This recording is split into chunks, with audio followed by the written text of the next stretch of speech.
Good morning, Stampers. Welcome to Learning with Friends.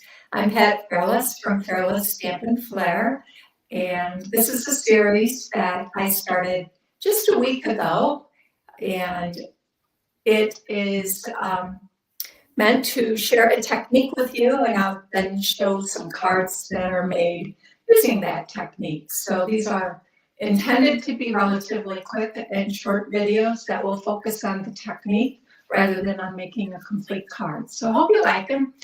Today, I am going to be sharing with you a technique called Faux Silk. It's super easy and it doesn't require very many supplies. All you need is some tissue paper, some sort of stamped focal image or focal image of any type really, and a glue stick. So let's go ahead and get started, and I will show you how to do faux silk.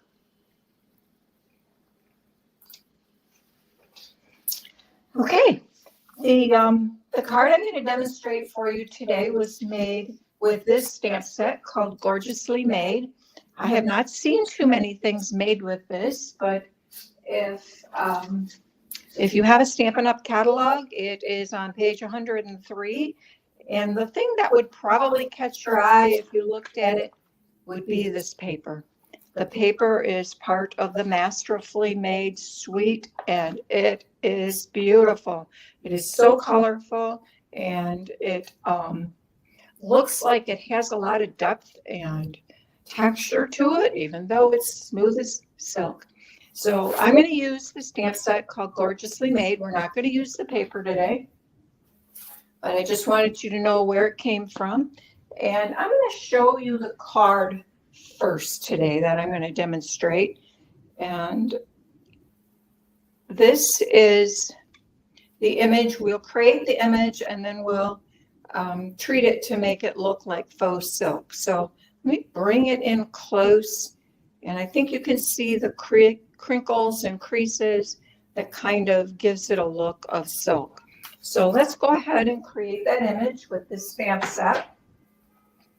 I'm going to start out with a 5" by 2 1/4" piece of basic white cardstock. Now, obviously, you can make it any size you want as long as you have tissue paper big enough to cover whatever you're making. So I'm going to stamp this particular image along the edge in Calypso Coral.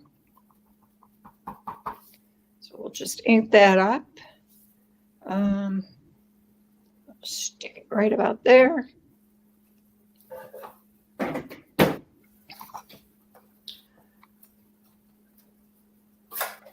Okay, and the next color I'm going to use is Crushed Curry.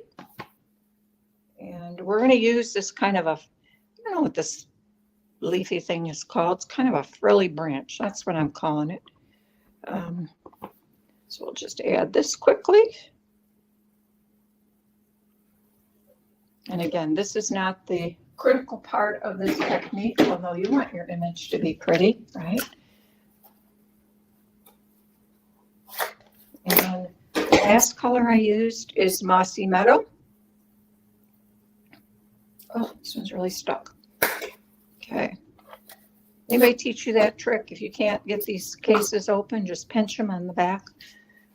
Sometimes it works, and sometimes even that gives me trouble, but I don't have a lot of strength in my hands, so that's probably just my own issue. All right, and let's add this right about there. Okay, and it's not, any image works. Like I said, I'm just using this one because mainly the images are bold, and I used bold colors, Calypso Coral, Crushed Curry, Mossy Meadow, because the technique seems to work better with intense, bright colors. If you have all soft subtles, some of them may be fine. Calypso Coral is a soft subtle, but if you use like soft sea foam or something really, really light and pale, it's not going to show up as well through the tissue paper. So we do want this to be dry. So let me just wave it back and forth a little bit. I did not bring my heat tool. I could have hit it with the heat tool to speed the drying. It's our classic ink pads, and they do dry quickly. The reason we just want to make sure it's nice and dry is because the next step is to cover it with glue stick. And I just have Elmer's all-purpose glue stick. I think I got this at Hobby Lobby. I'm not exactly sure, but any glue stick will work. I would not use liquid glue because you're using tissue paper and it's going to probably be a little too wet. And plus you need to have your entire surface covered with something sticky, like a glue stick. So I'm going to go ahead and cover this to keep my background a little bit less sticky. Should use my silicone mat. Hopefully this is dry enough. Like I said, the ink does, our classic water-based ink pads, they do dry really quickly. But the glue can tend to lift the color or smear the color sometime if it's not 100% dry. So you want to make sure that entire thing is covered. And now I will get this out of the way. And I'm going to take a piece of tissue paper. I cut it about 1 inch longer and 1 inch wider. It just needs to be big enough so you can wrap it around the edges. Although you can adhere and trim as well. And we're going to take our tissue paper and we're going to crinkle it up into a really tight, tiny little ball of tissue paper. And then we will carefully open it up, being careful not to tear it.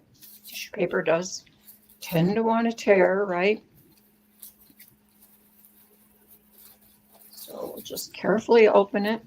You want to get it nice, deep crinkles, which is why I scrunched it up so tightly. Okay, here we go. Let's get it started. Flattened out a little bit over there. Oh, might have been some glue on that corner, probably from my silicone mat. Okay, so you want to leave it crinkled. Now it looks like a crinkled mess, right? And my tissue paper has a shiny side and a matte side, and I don't know if that's normal, but I like to have, if you do have both, I like to keep the matte side up. So now I'm just going to lay this on the cardstock and I'm going to press it into it. And I want to make sure I keep some of these creases and folds because that's what makes it look like silk. And you're going to want to rub your finger over the whole thing so that it is well stuck down. And this is why you want glue on the entire surface. Okay, so let me see. Can you see, you can see one big crease down here, a lot of little ones down on the bottom. But that's what makes it look like the faux silk. So you're looking for those creases to stay in your tissue paper. And now I'm just going to wrap it around the back. So I will come in with my glue stick and just add a little around the edge.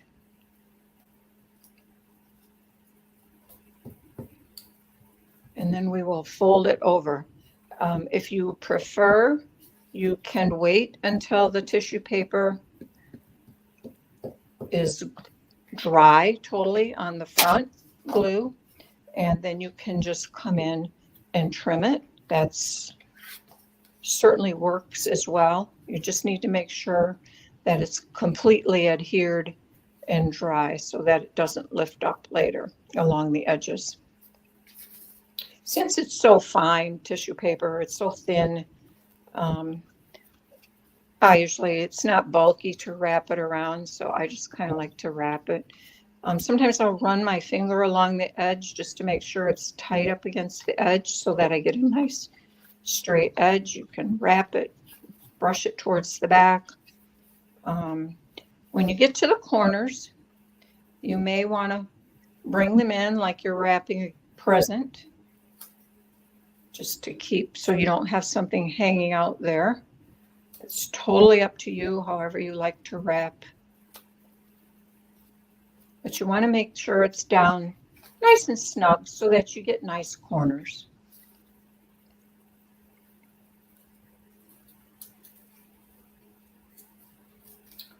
Okay, one more side here to go. And again, I just kind of take it and push it. And with that glue on there, there it is, finished. Okay, if I flip it, let me see that a little bit. Hopefully you can see the silk effect and the look of the silk. So that card again is made with Gorgeously Made. Gorgeously Made does have dies as well, and I used one of the dies to cut this border here. Kind of looks like the spiral bound notebook die cutting. And the nice thing is when you trim that off, you get a little scrap that is the other side of what you've cut off here, so it fits inside there. And I just took that and used that to decorate the inside of that. And this die is also from Gorgeously Made with this real leafy branch here. And the designer series paper that I used, I cut this from the designer paper, and this strip here is from Inked Botanicals. And I used the same as I had here on this strip for my envelope flap. So that was the first card. Add a couple brush butterflies for some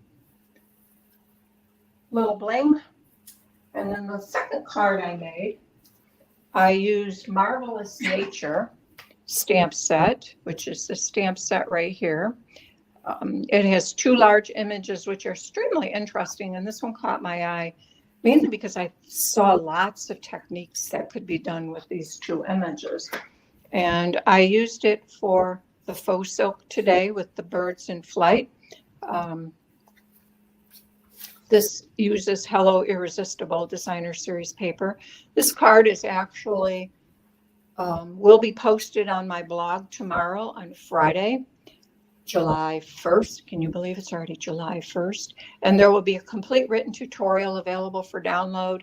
And the written tutorial also includes directions on the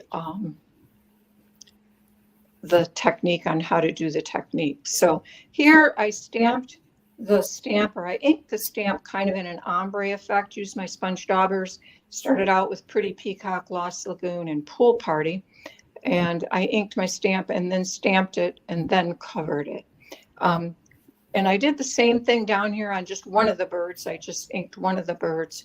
But you can see, if you compare the inside here to the front, how much softer the colors are for the faux silk. And this was kind of what I was getting to, is that you do want your image to be fairly bright to start with, because it is going to get softened as you add the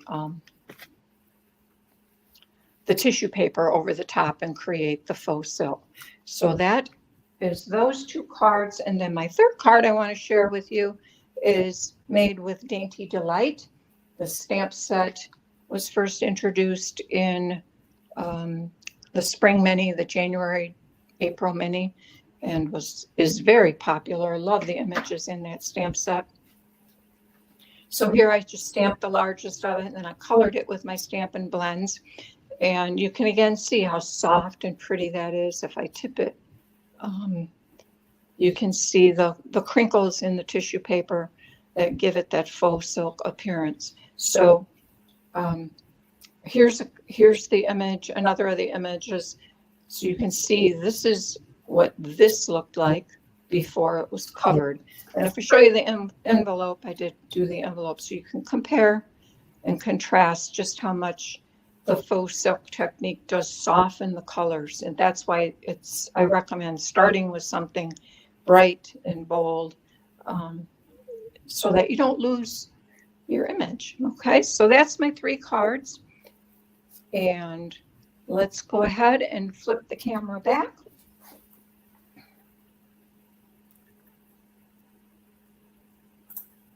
Okay. I'm back. So I hope you like Faux Silk. It's super easy, super fun. Gives you a little different appearance. It's something a little bit different. Um, and again, my recommendation is just use some brighter, bolder colors when you're using this, unless you're really after a very, very soft color palette, and then you may not want to. But practice and try out what you like, and I hope you enjoy it. If you feel like you've learned something in this video, will you give me a thumbs up? Hit that subscribe button to help me grow my channel. And I will be back next Thursday with another Learning with Friends. We will see you then. Have a great week. Bye-bye.